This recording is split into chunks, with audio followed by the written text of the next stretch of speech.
అందరికీ నమస్కారం. కథల పల్లకి ఛానల్కి స్వాగతం. ఇప్పుడు మనం ప్రేమ కథా చిత్రం పార్ట్ 25 విందాం. ఒక చేత్తో చీర కుచ్చిళ్లను ఇంకో చేత్తో కాఫీ కప్ని పట్టుకుని తలుపు తీసుకుని గదిలోకి వస్తున్న వైషు కనిపించింది వీర్కి. వైషుని చూస్తూనే అతని కళ్ళు పెదవులు రెండూ విచ్చుకున్నాయి. వైషు అతి జాగ్రత్తగా నడుస్తూ వచ్చి వీర్ ముందు కాఫీ కప్పు ఉంచుతూ "నీకే తాగు" అంది చిరాగ్గా చూస్తూ. "కాఫీ నేను తెమ్మని చెప్పానా?" అన్నాడు వీర్. "లేదు" అంది వైషు. "మరెందుకు? ఏదో నేను తెమ్మని చెప్పినట్టుగా అంత చిరాకు పడి తెచ్చిచ్చావు" అన్నాడు కాస్త అసహనంగా. "ఓహో, అదా నీ బాధ? ఏం లేదు, నాకు ఈ చీరలవి కట్టుకోవడం పెద్దగా అలవాట్లేదు. కానీ అమ్మ వాళ్ళు ఉదయం నుండి నన్ను ఈ చీరతోనే నన్ను అటు ఇటు తిప్పుతున్నారు. అందుకే చిరాగ్గా ఉన్నాను అంతే" అంది వైషు. ఆ మాటకి "అంటే నేనంటే నీకు ఇష్టమే అంటావు" అన్నాడు కళ్ళెగరేస్తూ వీర్. "నేనెప్పుడు అలా చెప్పాను?" అంది వైషు కళ్ళు టపటపలాడిస్తూ. "ఇప్పుడేగా నేనంటే నీకు చిరాకు లేదని చెప్పావు. అంటే ఇష్టం ఉందనేగా అర్థం" అన్నాడు కొంటెగా నవ్వుతూ. ఆ మాటలకి వీరి వైపు గుర్రుగా చూస్తూ "ఇదిగో సొట్టబుగ్గలు, నీ లాయర్ తెలివితేటలు నా దగ్గర చూపించుకు. నేను చదివింది సాఫ్ట్వేర్ అయినా లోపల మొత్తం హార్డ్వేరే" అంది బెదిరిస్తున్నట్లుగా చూస్తూ. ఆమె అలా అంటోంటే "ఎక్కడా?" అన్నాడు తొంగి చూస్తూ. "ఏంటెక్కడా?" అంది అర్థం కాక చుట్టూ చూస్తూ వైషు.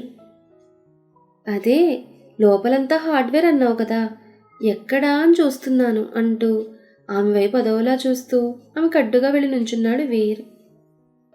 వీర్ అలా తన దారికి అడ్డుగా నుంచునేసరికి కంగు తింటూ నీ నీ వెధవేషాలు నాకు తెలుసు, మర్యాదగా అడ్డు తప్పుకో అంది తడబడుతూ వైషు. తప్పుకోకపోతే" అన్నాడు కన్ను కొడుతూ. అంతే, వీరెలా కన్ను కొట్టేసరికి వైషు గుండె జల్లుమంది. చెప్పు, తప్పుకోకపోతే" అన్నాడు మళ్ళీ రెట్టిస్తూ. తప్పుకోకపోతే అంటూ ఏం చెప్పాలో అర్థం కాక పిచ్చి చూపులు చూస్తోంది వైషు. "చెప్పు" అంటూ ఆమెకు దగ్గరగా అడుగులు వేస్తున్నాడు వీర్. తనకు అతి సమీపంగా ఉన్న వీర్ ఛాతి మీద 2 చేతులు వేసి అతను దూరంగా నెట్టి "తప్పుకోకపోతే పెళ్లి క్యాన్సిల్ చేయిస్తాను జాగ్రత్త" అంది ముక్కురుద్దుకుంటూ. ఆ మాట వింటూనే ఆమె చీరకుచ్చులు పట్టుకుని ఒక్కసారిగా నమాంతం మీదకు లాక్కున్నాడు వీర్. అలా లాక్కునేసరికి ఆమె పొట్టభాగం వీర్ చేతుల్లో నలిగిపోతోంది. ఆ స్పర్శ వైషుకు చాలా కొత్తగాను కాస్త ఇబ్బందిగాను ఉంది. అందుకే ఇబ్బందిగా ముఖం పెట్టుకుని "నన్ను వదులు" అంటూ గింజుకుంటోంది వైషు. గింజుకుంటున్న వైషుని స్టడీగా నిలబెట్టి ఆ బుగ్గలు చేతపట్టి తన కళ్ళలోకి చూస్తున్నట్టుగా ఆ ముఖాన్ని తిప్పుకుని "చూడు, మళ్ళీ ఇంకోసారి పెళ్ళి ఆపేస్తానన్నావో నేనేం చేస్తాను నాకే తెలియదన్నాడు వార్నింగ్ ఇస్తున్నట్టుగా కళ్ళెర్ర చేసి చూస్తూ. ఏమాత్రం తగ్గని వైషు కూడా ఏం చేస్తావు అంది అతి కష్టం మీద వీరి చేతుల్ని వదిలించుకుని దూరంగా జరిగి. "ఏం చేస్తానా? రేప్ చేసి పడేస్తాను జాగ్రత్త. అప్పుడు నీకు నేను మాత్రమే దిక్కవుతాను, గుర్తుపెట్టుకో" అన్నాడు గుర్రుగా చూస్తూ వీర్. అంతే, ఆ మాట వింటూనే నువ్వు అసలు మనిషివే కాదు, ఆడదాని ఇష్టంతో పని లేకుండా అలాంటి నీచమైన పని చేస్తానని నాతోనే అంటున్నావు అంటూ కోపగించుకుంటూ అతను తప్పించుకుని అక్కడి నుండి వడివడిగా కిందకి వెళ్ళిపోయింది వైషు. వైషు వెళ్ళిపోయాక తను ఏమన్నాడో గుర్తు చేసుకుని ఏంటి ఇలా అన్నాను, తను ఎంత ఫీల్ అయి ఉంటుందో సారీ చెప్పాలని అనుకున్నాడు తన మనసులో. చీకటపడకముందే వీరి ఫ్యామిలీ ఇంటికి వెళ్ళడానికి సిద్ధమయ్యారు. వారందరికీ సుభద్ర బట్టలు పెట్టింది, వీరికి వెండి గ్లాస్ కూడా ఇచ్చింది.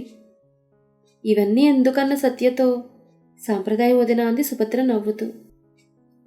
"సరే అయితే, అనుకున్న ముహూర్తానికే పెళ్లి ఏర్పాట్లు పూర్తయ్యేలా చూడండి. మీకు ఏదైనా అవసరం ఉంటే మాకు కూడా చెప్పండి, మేము కూడా సాయం చేస్తాం. పెళ్ళి మన పిల్లలది, ఇందులో ఆడపెళ్లివారు మగపెళ్లివారనే తేడా లేదంది సత్య. అవునన్నాడు విష్ణు. వాళ్ళంత ఇదిగా చెప్తుంటే అచ్యుత్ ఆనందపడుతూ నిజంగా అవసరం ఉంటే ఖచ్చితంగా మీకు చెప్తాను. అయినా ఇప్పుడు మీరు మాకు స్నేహితులు మాత్రమే కాదు, బంధువులు కూడా అన్నాడు నవ్వుతూ. అయితే ఇక మేము వెళ్తామంటూ వారి దగ్గర వీడ్కోలు తీసుకుని బయటకు కదిలారు అందరూ. వాళ్ళు వెళ్తున్నారని తెలిసినా కూడా వైషు కిందకి రాలేదు. కారణం, తనకి వీరిని చూడడం ఇష్టం లేదు. వెళ్తూ వెళ్తూ వీరు వైషు కోసం చుట్టూ చూశాడు. కానీ ఆమె ఎక్కడా కనిపించకపోవడంతో బాధగా ఆ ఇంటిని వదిలి తల్లిదండ్రుల వెనక బయటకు నడిచాడు. బాయ్ చెప్పి కారులోకి ఎక్కి కూర్చున్నారు విష్ణు వాళ్ళు. కారులో కూర్చున్న వీర్ మేడ వైపుకు చూస్తున్నాడు వైషు కనిపిస్తుందేమో అని. కానీ వైషు ఎక్కడా కనిపించలేదు. వైషుని చూడకుండా వెళ్తున్నందుకు వీర్ మనసు భారంగా మారింది. భారమైన మనసుతో వీర్ కళ్ళు మూసుకుని సీట్కి జారబడి కూర్చున్నాడు. అతన్ని చూస్తూనే, వదిన కనపడడం లేదని ఫీల్ అవుతున్నావా? ఉదయం నుండి అలసిపోయింది కదా, అందుకే రెస్ట్ తీసుకుంటున్నట్టుగా ఉందంది రేణు. అంతా ఎండొచ్చు అన్నాడు కళ్ళు మూసుకునే వీర్. వీర్ మాటలు ముభావంగా ఉండడంతో ఏమై ఉంటుంది వీళ్ళిద్దరి మధ్య అనుకుంటోంది రేణు. మగపెళ్లి వాళ్ళు వెళ్ళిపోయాక వైషు గదికి వెళ్ళిన బామ్మ, ఏమైందే నీకు, వాళ్ళు వెళ్తుంటే కిందకు రాకుండా ఇలా గదిలో ముచ్చుపిల్లా కూర్చునున్నావు అంది కోపంగా. కానీ సమాధానం చెప్పకుండా ఉన్న వైషు వైపు చూసి, నీ మూడు ఎప్పుడెలా ఉంటుందో ఎవరికీ తెలియదు అనుకుంటూ అక్కడి నుండి వెళ్ళిపోయింది. బామ్మ వెళ్ళిపోయాక తన ఫోన్కి ఏదో మెసేజ్ వచ్చినట్టుగా పాపప్ సౌండ్ వచ్చేసరికి దాని వంక చూసింది వైషు. అందులో సారీ అండ్ మిస్ యూ అని మెసేజ్ ఉంది. అది వీరు పంపాడని అర్థమైనా తను ఎటువంటి భావన లేకుండా చూసి చూడనట్టుగా ఊరుకుంది వైషు. నగరంలోని డబ్బున్న వాళ్ళు ఉండే ఏరియా అది. ఆ ఏరియాలో ఇల్లు ఉండాలంటే వాళ్ళు కోటీశ్వర్లు అయి ఉండాలి. అలాంటిది ఆ ఏరియాలో విల్లా అంటే ఇక వాళ్ళ స్టేటస్ గురించి ప్రత్యేకంగా చెప్పనక్కర్లేదు. అలాంటి ఏరియాలో ఒక విల్లాలో 5వ అంతస్తులో ఉన్న గది కిటికీ నుండి సూర్యుడు లోపలికి తొంగి చూస్తున్నాడు. కారణం, అతను ఆ గదిలోకి ప్రవేశించకముందే ఆ గదంతా వేడిసెగలు నిండున్నాయి. గదిలోకి వెళ్దామా వద్దా అని సూర్యుడు ఆలోచిస్తూ ఉండగా మంచం మీద నుండి లేచి రవికకు ముడి వేసుకుని చీర సర్దుకుంటూ, ఏంటి బాబు ఇది, ఈరోజు ఇంత వేడిగా ఉన్నారు అంది సిగ్గుపడుతూ వాచ్మెన్ పెళ్ళాం మంగి. నీ అందం చూస్తుంటే నిమిషం నిమిషానికి ఒళ్ళంతా వేడెక్కిపోతోంది, నేనేం చేయను అన్నాడు మంచం మీద అర్ధనగ్నంగా పడుకునున్న చరిత్. మీరు మరీనయ్యా, నాకన్నా అందగత్తెల్ని మీరు ఎంతమందిని చూసుండరు అంది మంగి తను పొగుడుతున్నందుకు మనసులోనే మురిసిపోతూ. చూశాననుకో, కానీ నీలా 2 పిల్లలున్నా కూడా ఇంకా ఇలా పిచ్చెక్కించే శరీర కొలతలు ఉండవు వాళ్ళకన్నాడు కళ్ళతోనే ఆమెను కామిస్తూ. ఆ మాటలకి మెలికలు తిరిగిపోయి కొత్త పెళ్లి కూతురు మాదిరి సిగ్గుపడిపోతోంది మంగి.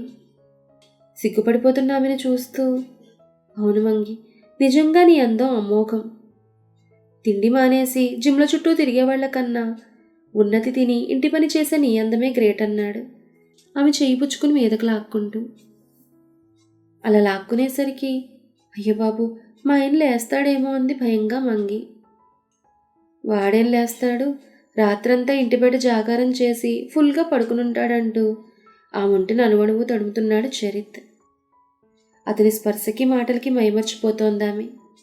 అందుకే ఆమెకు తెలియకుండానే తన కౌగిల్లో బందీ అయిపోతోంది. చరిత్ ఆమెను గట్టిగా తన బాహువుల్లో బంధిస్తూ ఆమెను మరొక్కసారి తనలో కలిపేసుకుంటున్నాడు. అప్పుడే సడన్గా ఆ గది తలుపులు ఎవరో తట్టారు. ఆ సౌండ్కి ఇద్దరూ ఉలిక్కిపడి అటుగా చూశారు. చరిత్, నానా చరిత్ అని పిలుస్తోంది చరిత్ తల్లి గాయత్రీదేవి. తల్లి గొంతు వినగానే ఇప్పుడు ఏం చేయాలి అన్నట్టుగా చుట్టూ చూస్తున్నాడు చరిత్. మరో అంకానికి తెరలేచిందన్నమాట. మరి ఆ తర్వాత ఏం జరిగిందనేది నెక్స్ట్ ఎపిసోడ్లో తెలుసుకుందాం. ఈ కథ మీకు నచ్చితే లైక్ చేయండి, షేర్ చేయండి, కామెంట్ చేయండి, హైప్ ఇవ్వండి. అలానే మన కథల పల్లకి ఛానల్ని సబ్స్క్రైబ్ చేసుకొని పక్కనే ఉన్న బెల్ ఐకాన్ని క్లిక్ చేయడం మాత్రం మర్చిపోకండి. ధన్యవాదాలు.